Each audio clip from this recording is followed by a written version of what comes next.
আল্লাহ বললেন এরা হচ্ছে নাসালুক, তোমার বংশধর, পৃথিবীতে তোমার পর এরা পৃথিবীতে আসবে। সাইয়েদনা আদম বললেন আল্লাহ ওই যে একটা রূহ দেখা যায় এটার নাম কি? আল্লাহ বললেন হাদা ইবনুকা দাউদ, এটা তোমার ছেলে দাউদ, সে দুনিয়াতে নবী হয়ে আসবে, তার ছেলে সুলাইমানও নবী হয়ে আসবে। সাইয়েদনা আদম বললেন মাবুদ আমার ছেলে দাউদের কত বছর হায়াত আপনি দিয়েছেন? আল্লাহ বললেন আরবাউনা সানা, মাত্র 40 বছর, 4 ইয়ার্স, 40 বছর তোমার ছেলেটা বাঁচবে। ও আল্লাহ আমি বাঁচবো কয় বছর? তুমি বাঁচবা 1000 বছর। সুবহানাল্লাহ।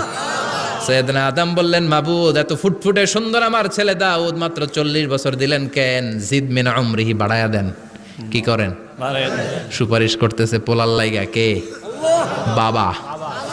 আল্লাহ আপনি বাড়ায়া দেন, আল্লাহকে বাড়ানো যাবে না, লেখা হয়ে গেছে। রুফিআতিল আকলাম ওয়া জাফফাতিস সুহুফ, কলম তুলে নেওয়া হয়েছে আর